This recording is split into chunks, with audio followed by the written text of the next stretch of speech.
walaula fadlullahi alaikum wa rahmatuhu fid dunya wal akhirah lamassakum fima afattum fi adzabun adzim it talaqqawnahu bi alsinatikum wa taquluna bi afwahikum ma laysa lakum bi ilm wa tahsabunahu hayyina wa huwa indallahi azim. Dan jika bukan karena karunia Allah dan rahmatnya atas kalian di dunia dan akhirat, niscaya kamu ditimpa azab yang besar disebabkan oleh pembicaraan kamu tentang berita bohong itu. Ingatlah, ketika kamu menerima berita bohong itu dari mulut ke mulut dan kamu katakan dengan mulutmu apa yang tidak kamu ketahui sedikit pun tentang itu, dan kamu menganggapnya remeh, padahal dalam pandangan Allah itu soal besar.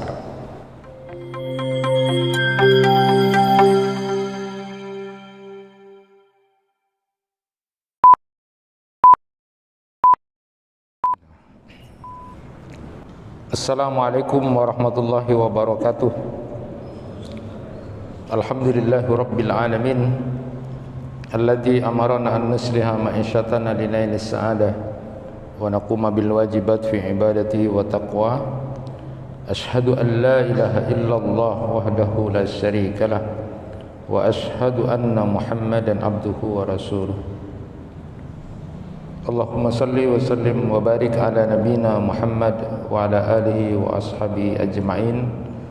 Rabbi shrah li sadri wa yassir li amri wa hlul 'uqdatam min lisani yafqahu qawli, amma ba'du.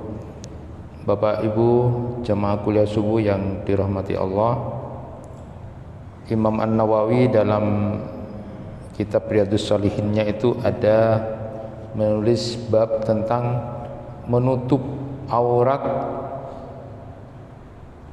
sesama saudara muslim dan larangan membukanya bukan karena kondisi darurat. Awal membuka bab tentang menutup aurat kaum muslimin ini, beliau mendasarkan pada Quran surat An-Nur ayat 19. A'udzubillahi minasyaitonir rajim. Innal ladzina yuhibbuna an tashi'al fahisatu fil ladzina amanu lahum adzabun alim fid dunya wal akhirah wallahu ya'lamu wa antum la ta'lamun. Sesungguhnya orang-orang yang ingin agar berita perbuatan yang amat keji itu tersiar di kalangan orang-orang yang beriman, bagi mereka azab yang pedih di dunia dan akhirat, dan Allah mengetahui sedangkan engkau tidak mengetahui. Nah, Quran surat An-Nur ayat 19 ini mengingatkan bahwa akan ada orang-orang yang senang menyiar-nyiarkan atau kemudian mengekspos tentang berita-berita yang tidak baik.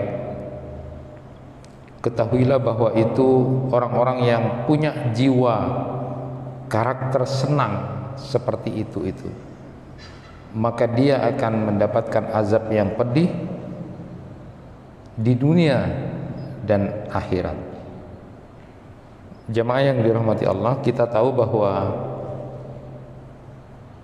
di dalam Quran surat An-Nur ayat 19 ini ada dua hal yang perlu kita sama-sama ketahui tentang aurat ya.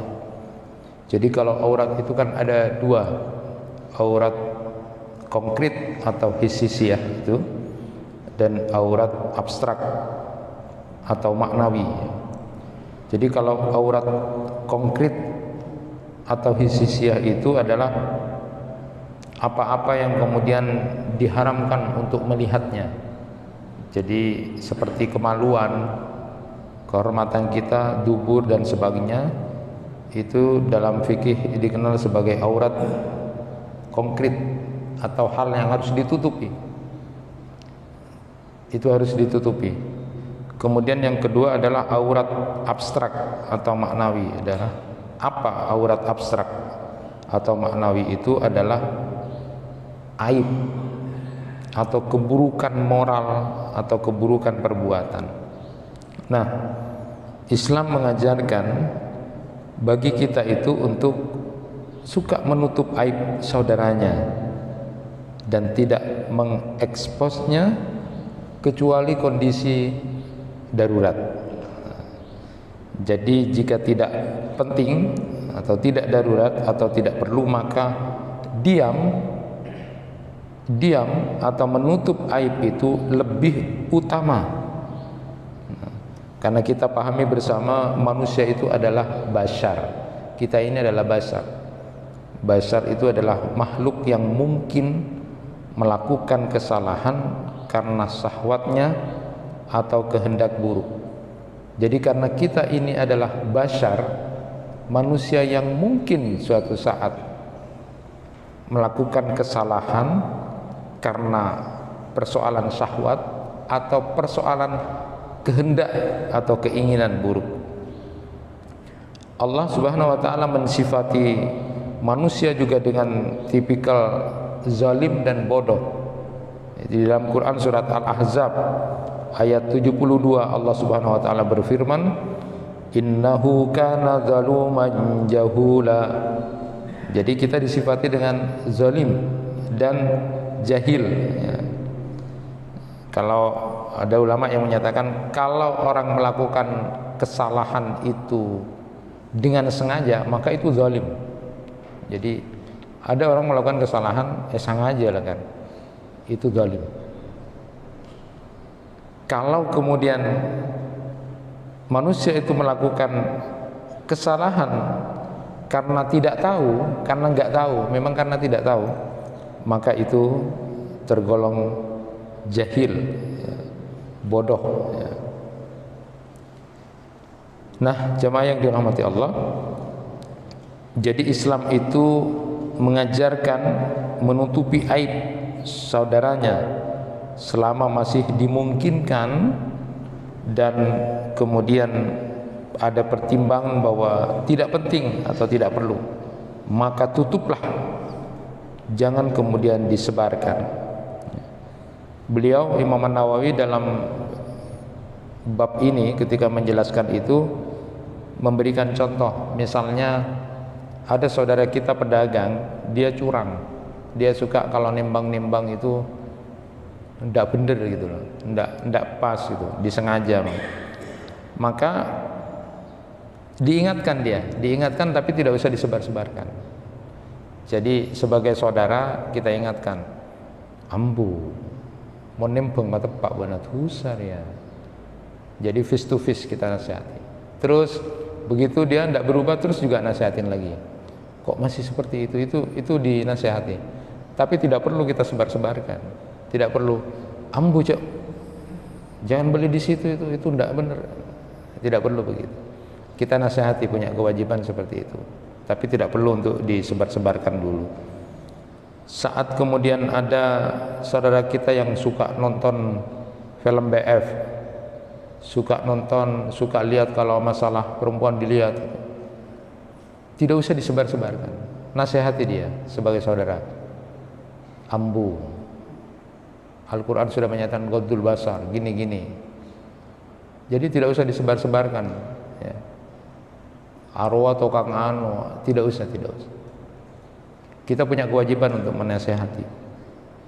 Nah, ini supaya kita kemudian ingat, ya.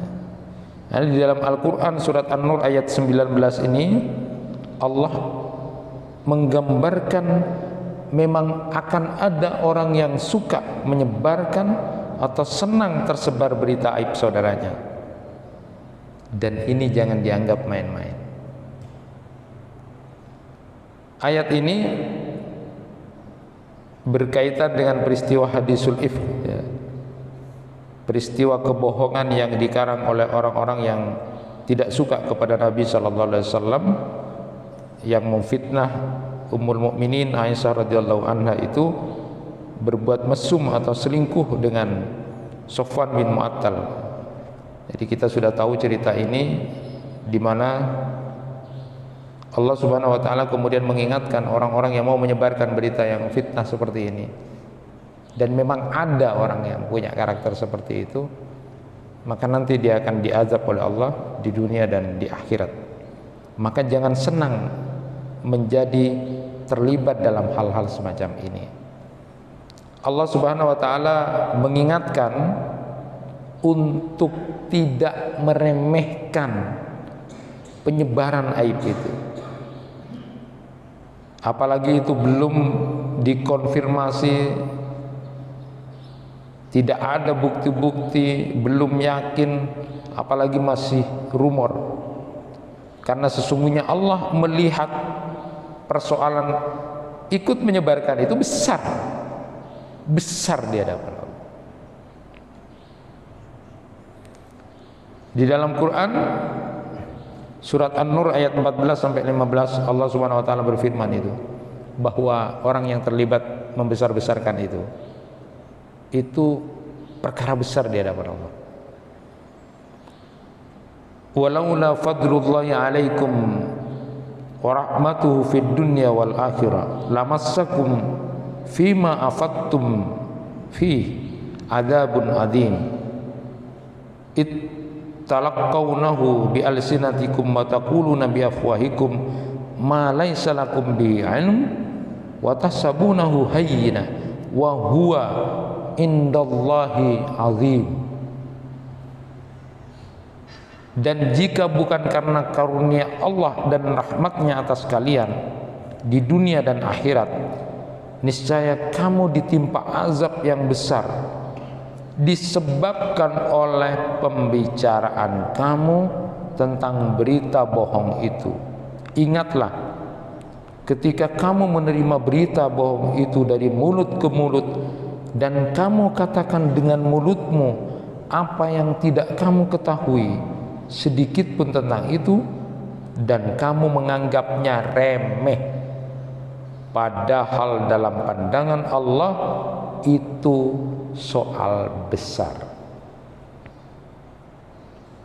Di dalam Quran surat An-Nur ayat 14 sampai 15 ini sudah jelas Allah sudah mengingatkan. Ini sebenarnya adalah interaksi sosial biasa menurut kita. Ya, ngobrol-ngobrol, ngomongin itu persoalan yang remeh-temeh. Siang beraja, cuma remeh-temeh. Kamu menganggap itu remeh-temeh, membicarakan berita-berita seperti itu, padahal di hadapan Allah itu soal yang besar, itu hal yang besar. Jadi jangan remehkan. Inilah kenapa kemudian ada gium tentang diam itu emas. Pada waktu itu ya tidak terlalu banyak bicara lah kalau hal semacam itu. Itu ternyata pada titik tertentu itu jauh lebih utama daripada kemudian kita ikut memberitakan atau menyebar-nyebarkan sesuatu yang tidak benar, karena kita tidak tahu sebenarnya. Maka kehati-hatian kita untuk tidak senang seperti itu penting. Jadi lebih baik diam saja gitu, daripada kemudian kita ikut terlibat. Karena memang Allah Subhanahu wa taala sudah menggambarkan memang ada orang yang senang-senang begitu. Senang memang. Ya, tidak hanya ibu-ibu ya, yang punya kelebihan bicara. Kalau ibu-ibu itu kan kemampuan berbicaranya 4:1. Jadi kalau laki-laki itu 1000 kata hari ini berbicara, maka ibu 4000 kata. Maka saya sering dalam bimbingan perkawinan itu menyampaikan itu. Jangan bertengkar karena persoalan bicara itu. Ya, karena memang penelitian bedanya laki-laki dan perempuan itu 4:1. Jadi kalau suami ini pulang ke rumah lalu diceramai istrinya, tidak usah mukul istrinya, mbok nama cari me tampeleng songkok, itu laki-laki. Kalau sudah tahu bahwa bedanya laki-laki dan perempuan itu 1:4. Jadi kalau bapak pulang ke rumah, istrinya ceramah, ya dengarkan saja. Ya, bersyukur istri saya seorang perempuan, kan gitu. Artinya pas agar bebinik lah kadang gitu. Jadi syukuri Pak, tak usah mancelak tampeleng, tak usah, apalagi memukul, itu haram ya. Ya, karena itu juga kelebihan dari seorang perempuan. Makanya kalau perempuannya itu pinter ngomong tapi terarah, itu bagus, anak-anaknya akan cerdas. Jadi saya beri gambaran waktu masih kecil, ibunya, aduh anaknya ibu bagus ini, nanti kalau besar gini-gini, pasti anaknya senang itu, karena diajak ngomong terus. Tapi kalau kemudian pendiam saja, anaknya nanti idiot juga, diem aja gitu. Jadi bersyukur. Nah, tidak hanya kaum perempuan yang sebenarnya yang suka begini, tetapi juga dalam laki-laki pun sama sebenarnya punya kesempatan untuk seperti ini. Maka jangan senang berada dalam penyebaran aib, meremehkan penyebaran aib ini, karena di pandangan Allah itu besar. Nah, di sisi yang lain, Allah Subhanahu wa taala juga memberikan himbauan bagi orang yang menjadi objek pembicaraan.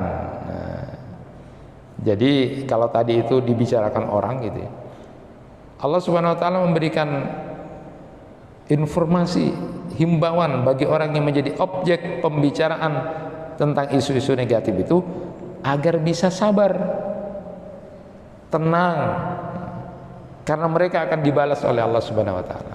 Jadi kalau tadi itu yang membicarakan, kalau yang sekarang yang jadi objek. Jadi kalau bapak misalnya jadi objek pembicaraan, sudah sabar, tenang.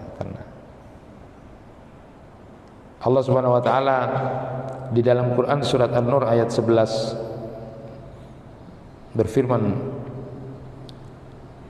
innal ladzina ja'u bil ifk usbatum minkum wa la tahsabuhu syarran lakum bal huwa khairul lakum likulli imri'in minhum maktasaba minal ism walladzi tawalla kibrat minhum lahu adzabun adzim. Sesungguhnya orang-orang yang membawa berita bohong itu adalah dari golongan kamu juga. Janganlah kamu mengira berita itu buruk bagi kamu, bahkan itu baik buat kamu.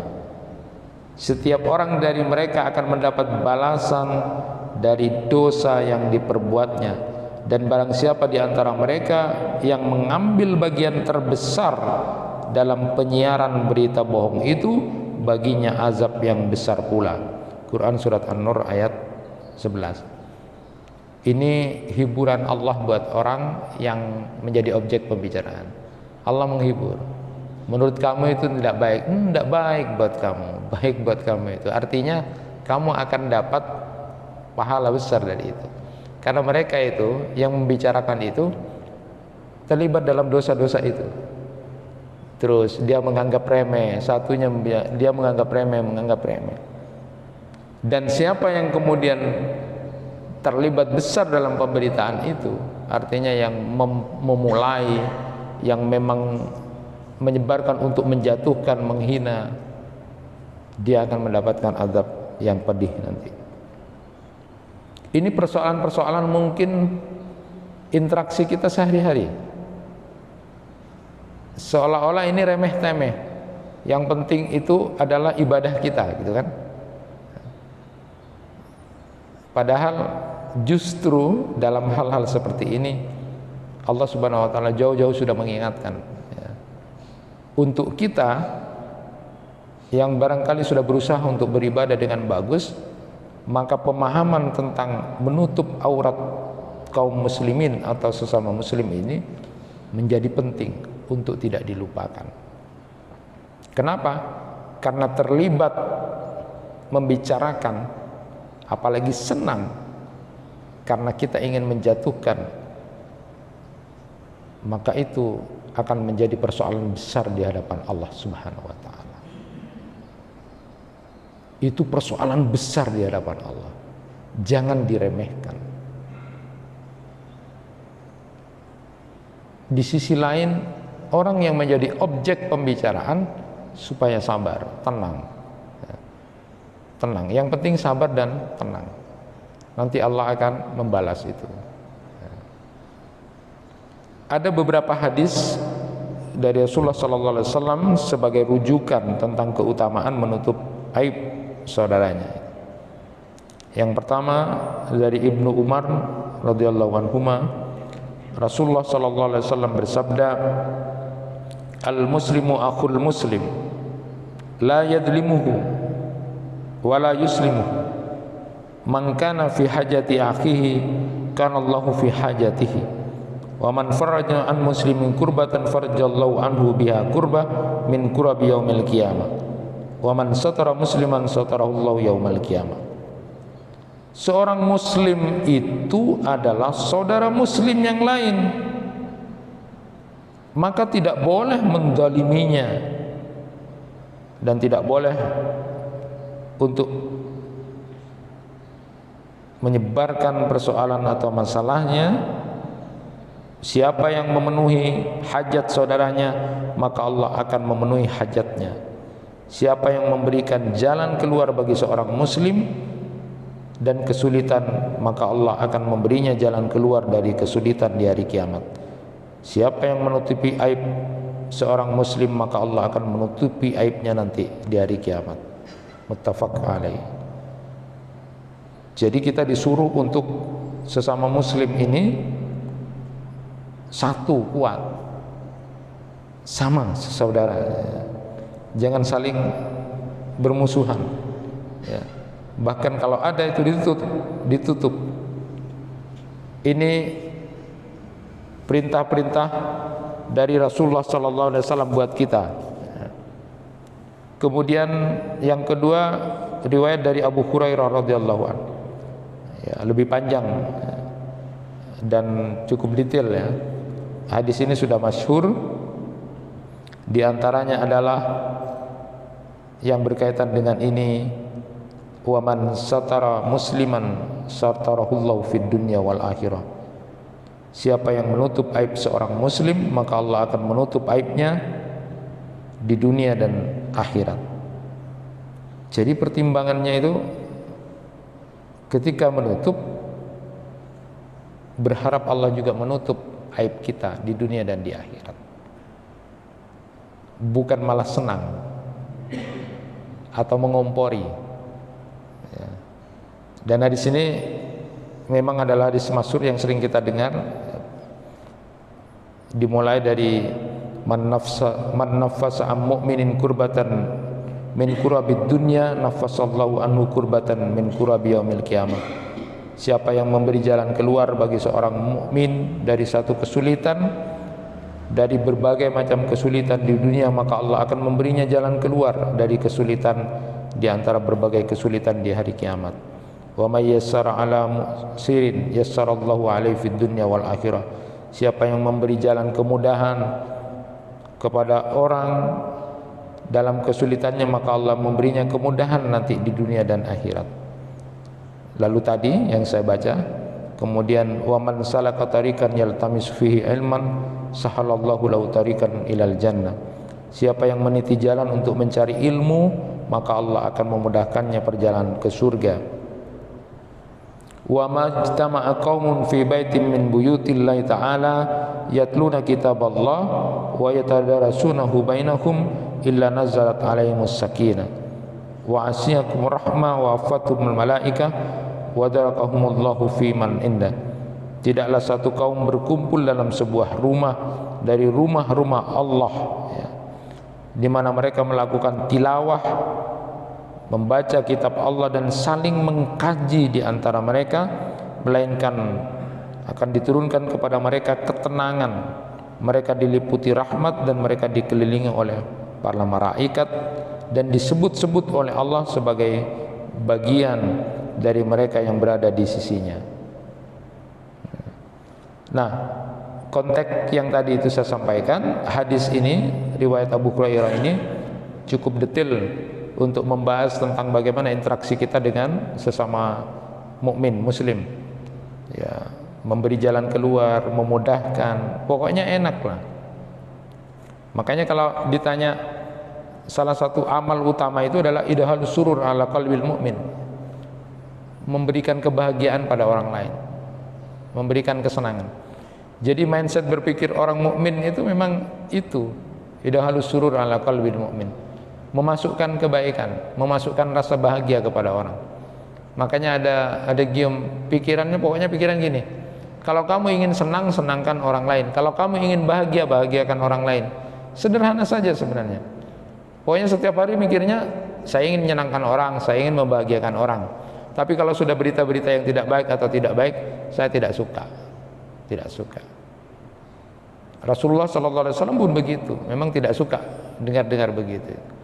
Tapi sesama mukmin, sesama muslim, dia berpikirnya adalah saya ingin menyenangkan orang, saya ingin membahagiakan orang. Maka kalau kita ingin bahagia, bahagiakan orang lain. Kalau kita ingin senang, maka senangkan orang lain. Jadi ini adalah sesuatu yang perlu menjadi perhatian kita. Dan di riwayat yang lain Rasulullah SAW sudah memberikan gambaran itu, ya. Tuba liman syagalahu aibuhu an uyubin nas. Berbahagialah orang yang disibukkan oleh cacat aib dirinya sehingga kemudian dia tidak sempat untuk melihat cacat orang lain. Dia sibuk memperbaiki dirinya sendiri dan tidak sempat untuk kemudian melihat aib-aib orang lain terlalu besar. Karena kadang-kadang kita justru sebaliknya, kita malah senang ketika ada berita-berita yang tidak baik karena kita merasa menjadi orang baik, jauh lebih baik dari dia. Dan ini adalah sebuah kehinaan awal yang kemudian nanti Allah akan turunkan. Sesama mukmin, sesama muslim seperti itu. Bahkan di dalam hadis yang lain juga diingatkan buat kita, ini ada di kitab Bulughul Maram, ya. Cukup luar biasa sebenarnya peringatannya. Ibnu Hajar Al-Asqalani itu menulis hadis ini, memasukkan dalam kitab Bulughul Maramnya itu. Rasulullah SAW bersabda, man ayyara akhahu bidzanbin lam yamut hatta ya'malahu, rawahu Tirmidzi. Ya, siapa orang yang kemudian mencela untuk menghina perbuatan dosa saudaranya, maka dia tidak akan mati sampai dia mengerjakan itu. Ada ketakutan, ya. Jadi kalau ada orang yang kemudian ayyara itu membicarakannya itu bukan datar, tapi memang sambil menghina, sambil mencela. Kalau berbicara datar, membicarakan datar saja seseorang, itu mungkin cuma sebuah berita. Tapi kalau membicarakan dengan senang dia, menghina dia, mencela dia, maka dia tidak akan mati kecuali dia akan melakukan hal yang sama. Hati-hati. Sehingga para sahabat pun ketika mendengar hadis ini, mereka tidak berani kemudian mencela apapun itu, ya. Sampai hal-hal kecil saja itu tidak berani. Ibnu Mas'ud radhiyallahu anhu itu kemudian sampai di kitab Mawa'idus Sahabah itu sampai mengatakan, lau syahirtu min kalbin khasyitu an uhawwala kalban. Aku loh sampai tidak berani untuk menghina seekor anjing saja, karena aku takut dikutuk menjadi anjing. Sampai segitunya, ya, gambaran takutnya bukan karena kemudian gambaran dia untuk jadi anjing, tidak ada manusia, tapi dari saking takut. Berdasarkan hadis ini, aku tidak berani sudah. Ya, padahal anjing itu ya anjing jelek, hitam misalnya. Kemudian ada juga Ibrahim An-Nakhai itu, beliau menyatakan, tidak ada yang menghalangiku dari mengucapkan kata kotor pada sesuatu yang aku benci, melainkan kekhawatiranku justru aku akan diuji dengan hal seperti itu. Tidak berani. Ibrahim An-Nakha'i itu sampai mengatakan, wajarlah kalau saya mengatakan sesuatu yang jelek pada yang tidak kita suka atau dibenci, tetapi aku khawatir engkau takut seperti itu juga. Jadi lihat saudaranya dihukum karena korupsi atau mencuri, ia sudah tahu, ya sudah tahu, tidak usah datar-datar saja, tidak usah menghina atau mencela. Kenapa? Kan khawatir suatu saat kamu pas tandi PC, pas laju diuji, pas kalah. Hati-hati. Ya berita saja, datar-datar saja, tidak kemudian menghina. Jadi dalam hadis ini ayyara itu membicarakan itu sambil kita senang orang lain jatuh, kita senang orang lain seperti itu. Ada orang lain juga kena musibah syahwat itu, ya, dengan perempuan, ya hati-hati, tidak usah terlalu cuma ngelus dada deh. Beritanya datar saja, tidak usah kemudian kita mencela atau menghina. Khawatir itu juga bisa diuji seperti itu. Ibnu Sirin itu dalam di kitab Sayyidul Khatir itu diceritakan begini, aku pernah mencibir seseorang dengan mengatakan begini, hei orang bangkrut. Lalu kemudian aku justru diuji oleh Allah bangkrut selama 40 tahun. Jadi karena omongan itu. Alasan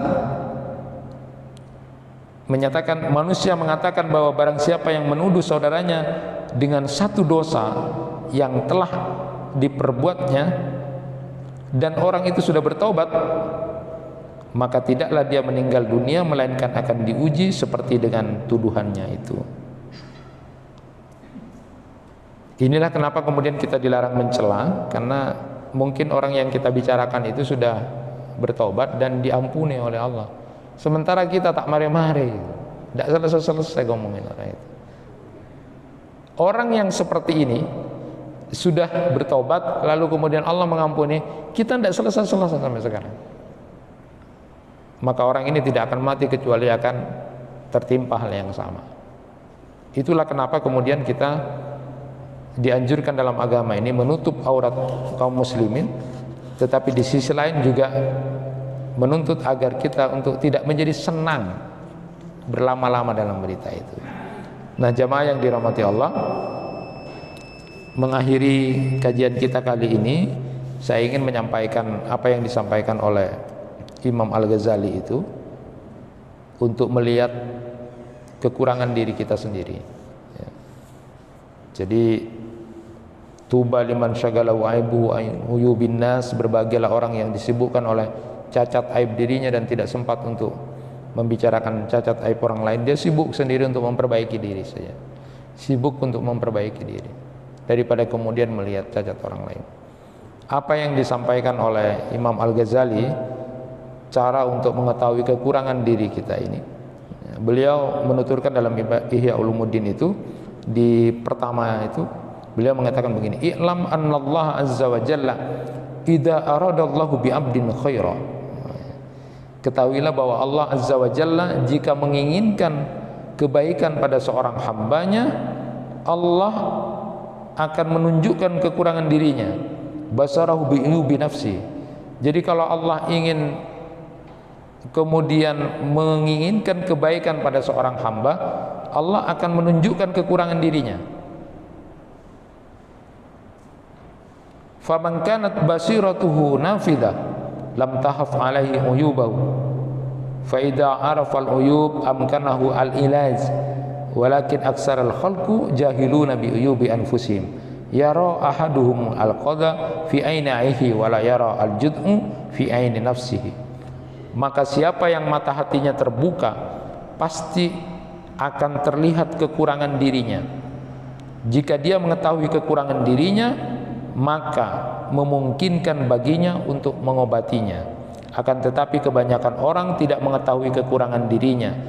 Salah seorang dari mereka bisa mengetahui kekurangan orang lain, tapi tidak bisa mengetahui kekurangan dirinya. Jadi kita ini lebih pintar untuk mengetahui kekurangan orang lain, tapi tidak bisa mengetahui kekurangan diri kita sendiri. Maka lalu kemudian beliau menyatakan, Faman arada ayyaqifa ala aibi nafsihi falau arba'atu turuq.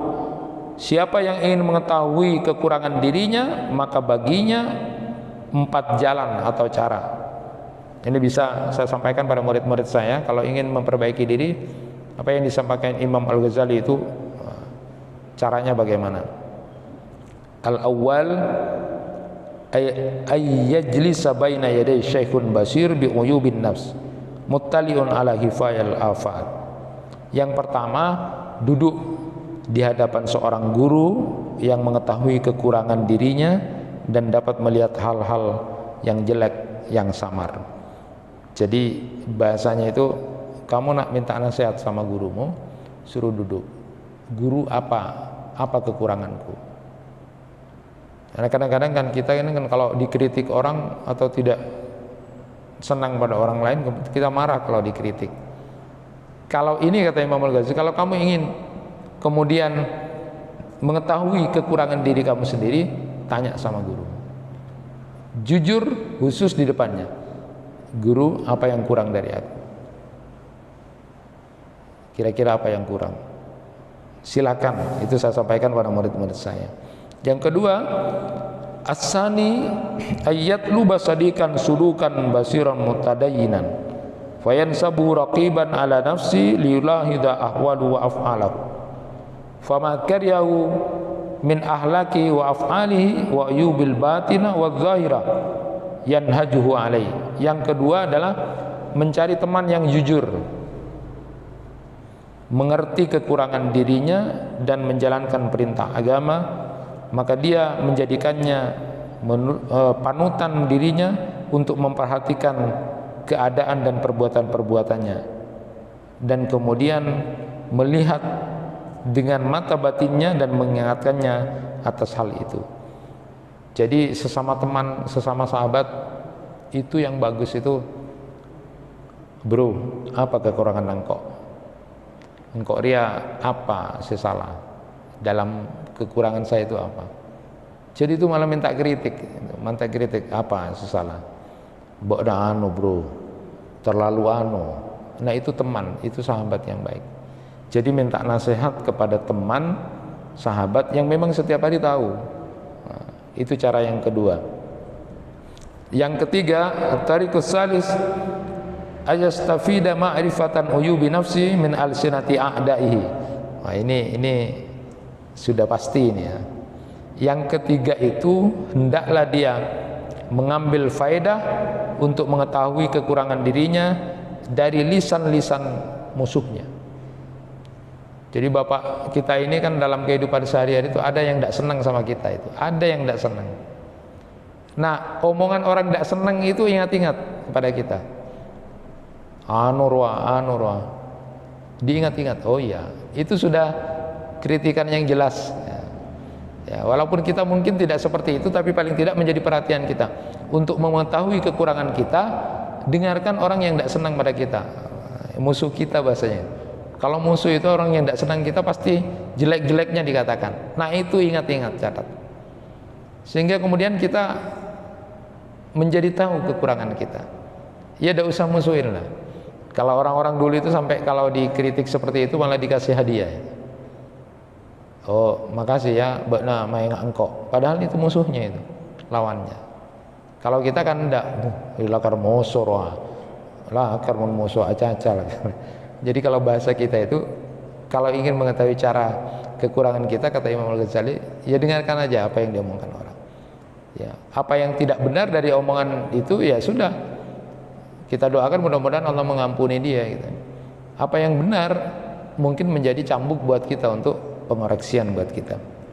Yang terakhir, at-tariqur rabi ayyuhalitan nas fa kullu ma ra'ahu mazmuman fi ma bainal khalq falyutaliba nafsahu bihi wa yansibha ilaihi fa innal mu'min mir'atul mu'min fayara min uyubi ghairi uyubi nafsi.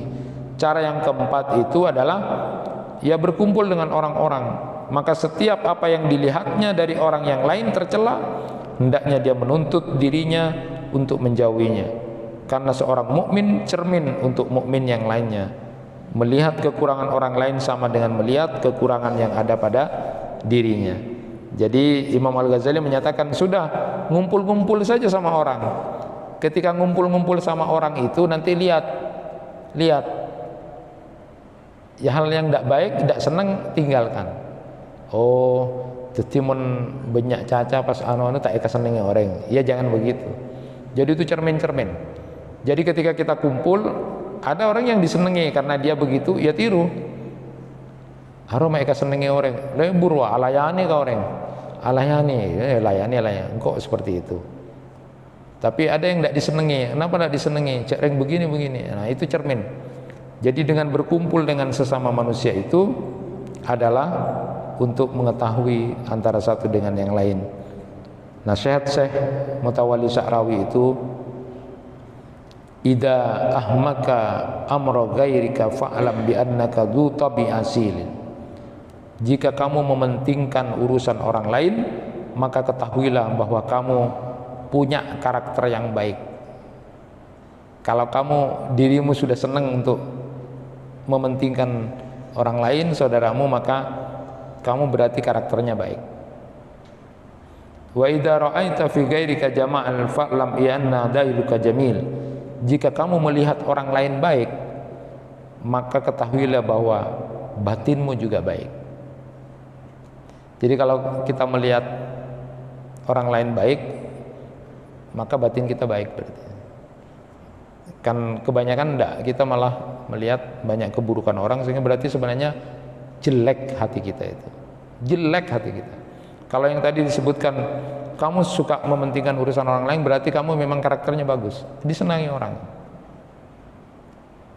Dan yang kedua, kalau kamu kemudian memandang orang lain itu jelek, maka kamu juga sebenarnya hatimu jelek. Tapi kalau kamu memandang baik, maka hatimu baik. Wa idza hafatta 'alal akhwati fa'lam bi anna laka 'ala manabiril azamil. Ya. Jika kamu memelihara persaudaraan, maka ketahuilah bahwa kamu akan memiliki teman di tempat yang mulia. Idza ra'aita ma'rufa ghaira fa'lam bi annaka lil wafa'i qalil. Jika kamu dapat memelihara kebaikan orang lain, maka ketahuilah bahwa kamu akan memiliki teman yang akan menambal kekuranganmu. Dan yang terakhir, beliau katakan, manibtagha sadikan bila aibin asa wahidan. Siapa yang ingin mencari teman yang sempurna tanpa aib, maka hidupnya akan sendirian, karena tidak ada teman yang sempurna. Jamaah yang dirahmati Allah, itulah yang bisa disampaikan pada kajian kita kali ini tentang keutamaan menutup aurat atau aib saudara sesama muslim. Lalu kemudian jangan kemudian kita meremehkan hal-hal semacam itu yang ikut terlibat dalam pembicaraan itu, karena itu di pandangan Allah itu besar. Di sisi lain, yang menjadi objek pembicaraan hendaklah dia sabar dan tenang, karena pasti ada pahala yang akan diberikan Allah kalau dia kemudian bersabar dan tenang dalam hal itu. Itu yang bisa disampaikan, mudah-mudahan bermanfaat. Kurang dan lebihnya mohon maaf. Assalamualaikum warahmatullahi wabarakatuh.